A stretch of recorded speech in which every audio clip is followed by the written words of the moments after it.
आ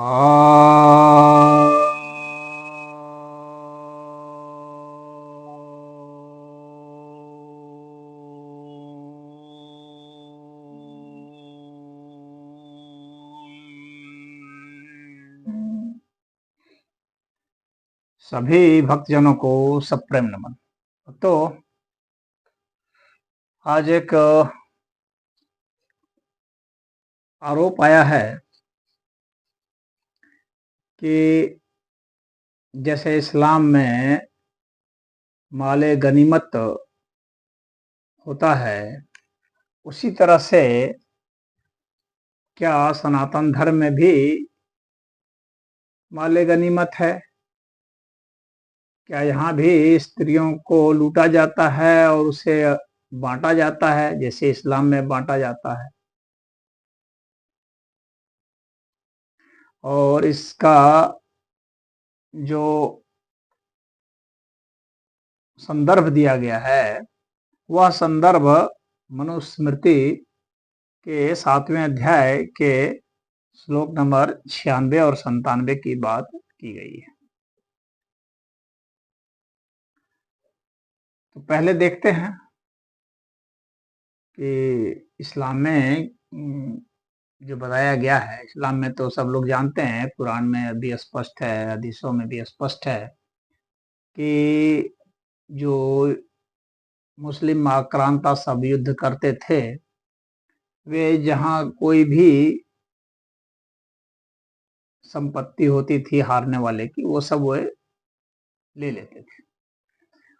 और स्त्रियों के साथ भी ऐसा व्यवहार होता था कि गुलाम जैसा व्यवहार होता था, उसे लौंडी बना के रख लिया जाता था, बाजार में उसे बेच दिया जाता था, उसका यौन शोषण होता था, उसे विवाह भी किया जा सकता था और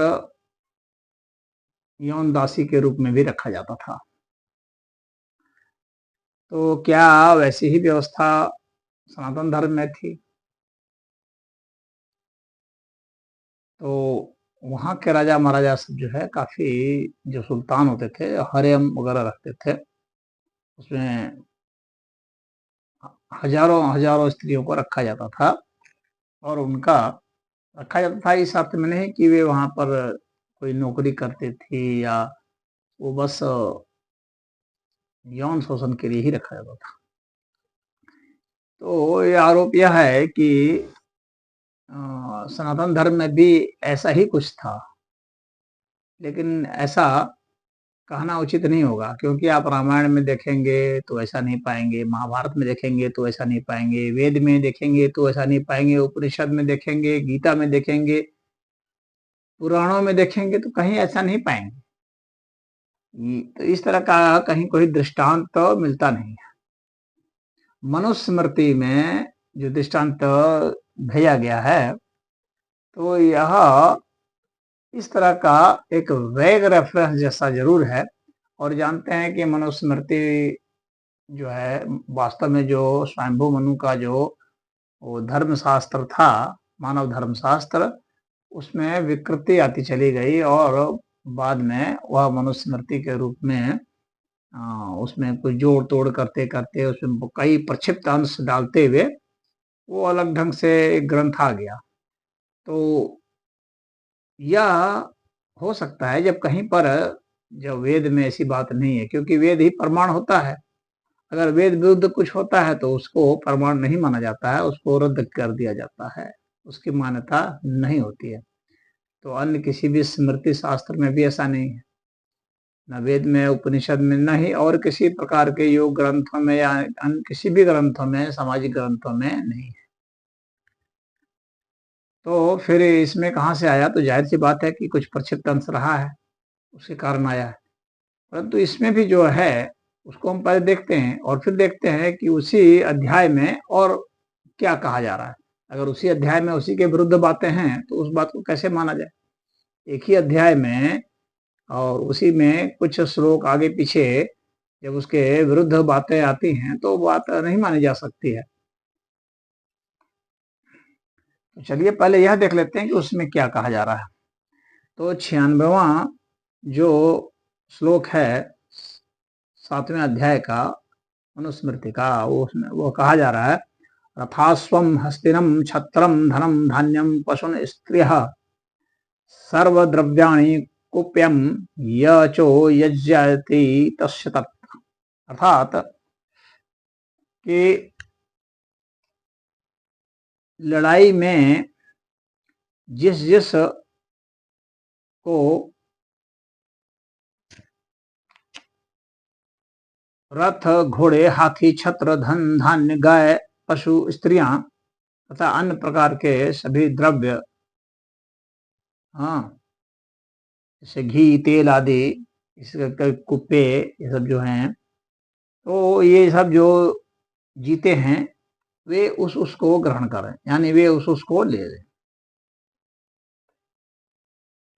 तो यहाँ पर इसका अर्थ कुछ लोगों ने अनर्थ भी कर रखा है कि यहाँ पर जो है यह कहा जा रहा है कि जब राजा जब कोई जीत जाता है, तो जब जीत जाता है तो वहां की सारी संपदा, सारी संपत्ति, सारे आदमी उसके हो जाते हैं,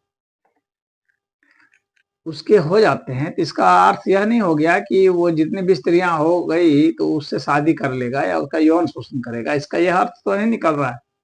इसका अर्थ तो बस इतना निकल रहा है कि वहां की जितनी भी संपदा है वो सारी संपदा जीतने वाले राजा की हो जाती है। अब स्त्रियां जो हैं वे वहां पर कोई दासी भी रही होंगी तो वे दासी का काम करती होंगी, दासी हो सकती हैं। कोई अंगरक्षिका होंगी, बॉडीगार्ड के रूप में भी काम करती थी। कोई वीरांगना होगी जो वहाँ योद्धा के रूप में थी, या उसमें कोई कवयित्री होगी, कोई और भी जो मंत्री भी हो सकती हैं। तो वे जो कुछ भी पद पर रही होंगी, जो भी काम कर रही होंगी, वे सब इस राजा के अधीन हो जाएगा। जो इस नए राजा ने जीता है उसके अधीन हो जाएगा, इसका इतना ही तात्पर्य है। अब उसमें से जो यह बात कही गई है कि उनको ले ले, तो उसका मतलब यह नहीं हो गया कि वह उसे उसको सेक्स स्लेव के रूप में रखेगा वो राजा, या उससे विवाह कर लेगा, या ऐसा ऐसा कुछ यहाँ पर तो अनिवार्य चीज नहीं बताया गया। नहीं, इस तरह का है, वो उसकी संपदा हो जाती है, या वहाँ के सारे महल सब कुछ जो कुछ भी है सब अब उसी का हो, उसके अनुसार अब वहाँ के जो भी लोग हैं उसके अनुसार जो है वह अपने उपयोग के हिसाब से उसको रखेगा या उसको निकाल देगा या व्यवहार करेगा। तो ऐसा इससे समझा जाना चाहिए। अब इसका कुछ लोग अनर्थ निकाल करके ये कह सकते हैं कि भाई यहाँ तो कहा गया है कि नहीं इसको ले लेना है, लेकिन अब यही आगे पीछे का श्लोक हम अब दिखाएंगे तो उसमें आप साफ समझ सकते हैं कि राजा इस तरह से व्यवहार नहीं करता था। कहीं पर भी किसी भी अन्य ग्रंथ में नहीं लिखा है, कहीं यहाँ कोई मापदंड नहीं रखा गया इस तरह का, इस तरह का काम वो करे, इस तरह की हरकत करे। अब 97 जो 97वां श्लोक जो है वह कह रहा है, राज्यस्य तदुरुद्धारमित्येषा वैदिकी श्रुतिः राज्ञा च सर्वयुधेभ्यो दातव्यम पृथग्जितम्। अर्थात जो विजेता योद्धा हैं वे जिस जिस धन को, पदार्थों को ग्रहण किए हैं उसका कुछ भाग, उद्धार भाग, अब उद्धार भाग जो है वह कुछ भाग है, कुछ के मत के हिसाब से 6वां भाग है और कुछ के मत के हिसाब से यह 16वां भाग है, तो वह राजा को दे दे। और राजा को भी चाहिए कि उसने जो भी जीता है धन पदार्थ या जो कुछ भी जीता है तो उसको वह, उसका उद्धार भाग जो है वह योद्धाओं को दे दे। यही वैदिक मान्यता है।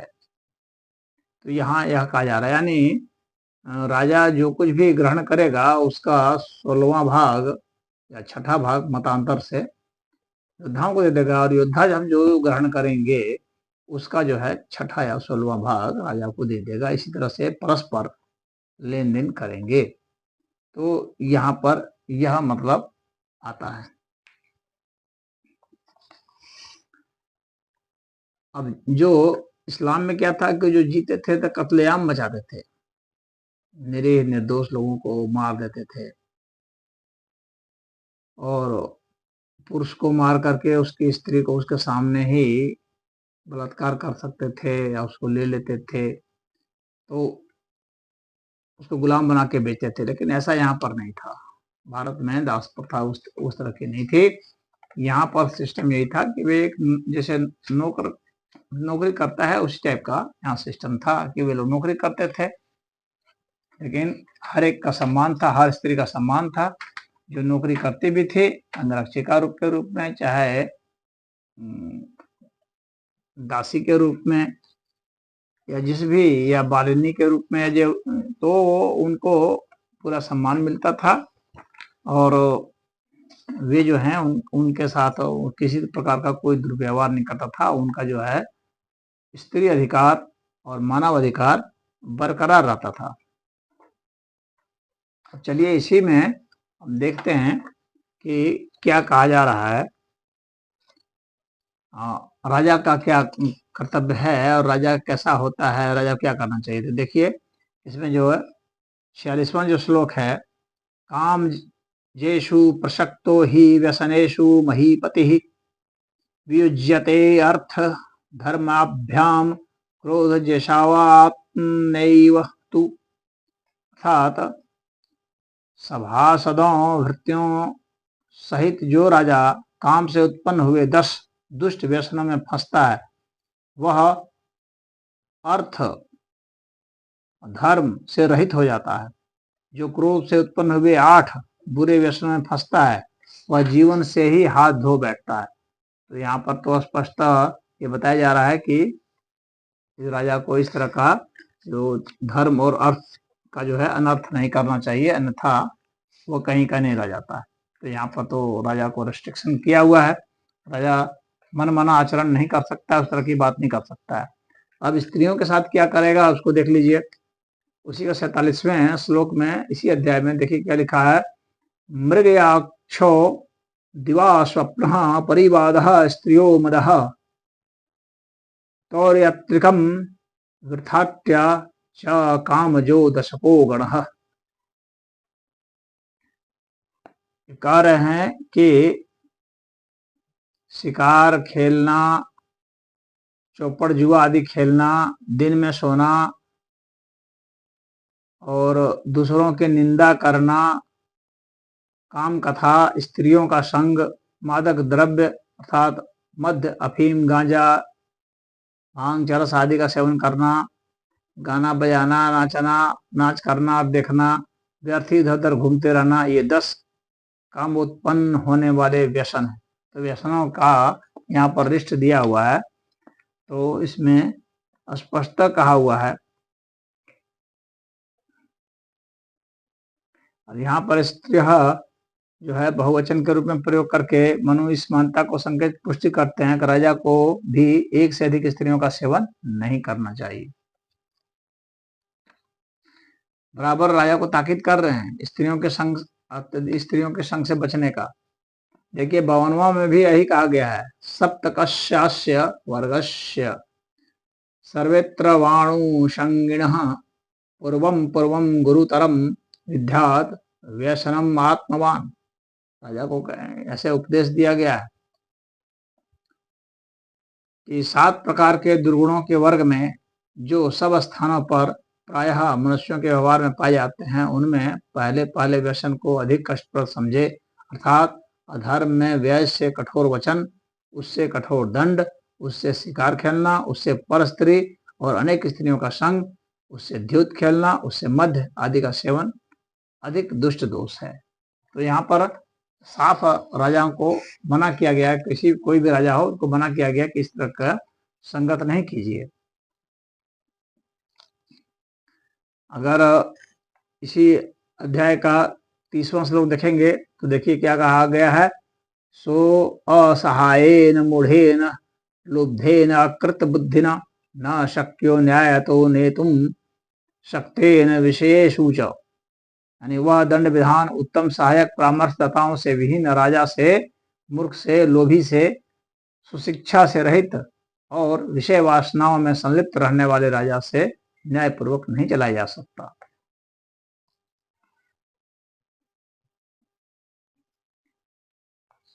तो यहाँ पर बिल्कुल ही स्पष्ट कहा जा रहा है कि किस तरह से राजा को रहना चाहिए।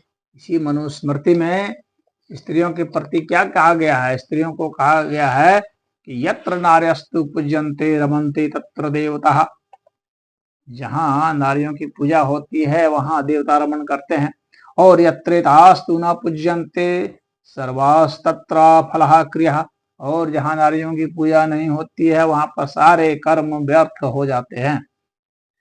तो यही मनुस्मृति ऐसा बोल रहा है। जहाँ स्त्रियों की पूजा हो जा रही है वहां उसको सेक्स स्लेव बनाकर रखने की कौन सी बात उठती है? कहाँ उठती है? किसी प्रकार की नहीं उठती है। उसी तरह से मनुस्मृति में ही यह जो था, यह तीसरे अध्याय का 56वां श्लोक था, रेफरेंस के लिए बता रहा हूं मैं। और उसी तरह से 9वां अध्याय जो है उसका 25वां जो श्लोक है उसमें स्त्रियों के विषय में क्या कहा जा रहा है?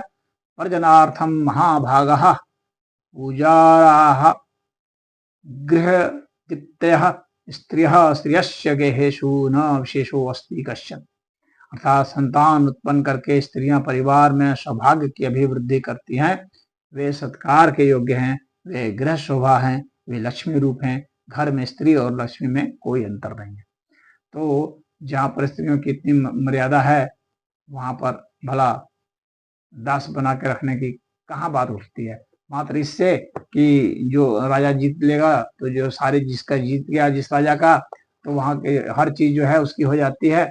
तो मात्र यह कहने से यह सिद्ध नहीं हो जाता है कि सब राजा जो है सब उन स्त्रियों से शादी ब्याह कर लेता था या उसको स्लेब के रूप में रखता था। ऐसा कुछ भी नहीं है। स्वयंवर का यहाँ विधान था। स्वयंवर में राजा जो है वह जाता था, वहां पर स्त्रियां जो है उसको वर लेती थी। कोई शर्त होती थी तो वो बात अलग है, उस शर्त को पूरा करने वाला राजा विवाह कर लेता था। तो वह विधान था भारत में और उसी का वर्णन यहाँ किया गया है।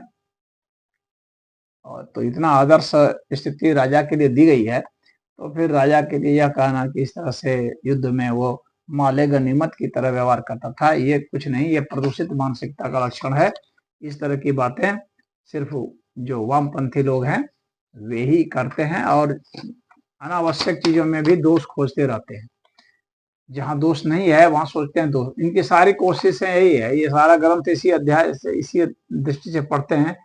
कहाँ कुछ दोष निकालने का नुस्ख मिल जाए, कहाँ बाल भर जगह मिल जाए जहां से जो है हम जो है बदनाम करते रहें और इस तरह का एक माहौल बना दें कि उसको पैरेलल खड़ा कर दें, कह दें कि देखिए आप लोग इस्लाम में दोष दिखाते थे। क्योंकि वहां तो हर जगह लिखा भरा पड़ा है और उनका इतिहास भी वही है। अब हमें हिस्ट्री भी तो देखनी होगी कि हिस्ट्री में उन्होंने ऐसा कर्म किया कि नहीं। घटनाओं का सिलसिला भी देखना पड़ता है। तो जो घटनाओं का सिलसिला है मुसलमानों का, तो उसमें तो ऐसा है कि भाई उन्होंने ऐसा काम किया है, लेकिन ऐसा यहाँ हिंदू राजाओं में तो ऐसा नहीं किया गया है। इसका कोई ऐतिहासिक इस तरह का दृष्टांत नहीं है, ऐतिहासिक प्रमाण नहीं ऐसा मिलता है। तो ये कोशिश सारी यही है कि उसको जो हिंदू लोग आक्रमण करते हैं इस्लाम के ऊपर, तो इनके कहने का तात्पर्य यह है कि आप क्यों बोलते हैं, आपके यहाँ भी तो लिखा हुआ है, तो आप मत बोलिए। आप बोलेंगे तो आपके ऊपर भी बोला जाएगा। अरे भाई, तो बोला जाएगा, अगर तुमको लगता है कि इसमें ऐसा है तो प्रमाणित करके भी दिखाना पड़ेगा। ऐसा स्पष्ट वर्णन है नहीं, और अगर है तो चूंकि वेद में नहीं है तो वेद विरुद्ध में सनातन की सारी बातें जो है जो वेद विरुद्ध होती है वो अमान्य हो जाती है। और फिर इतिहास का कोई ऐसा वर्णन भी नहीं है आपके पास, कोई ऐसी परंपरा नहीं है जिसमें इस तरह से किया जाता रहा हो। तो इसलिए इसकी तुलना इस्लाम से नहीं की जा सकती है। जो उसको तुलना करके मुंह को चुप करने की कोशिश कर रहे हैं, उनके उद्देश्य जो है वो सफल नहीं होने वाले हैं। ऐसे वामपंथियों का एजेंडा नहीं चलने वाला है। हरि ओम।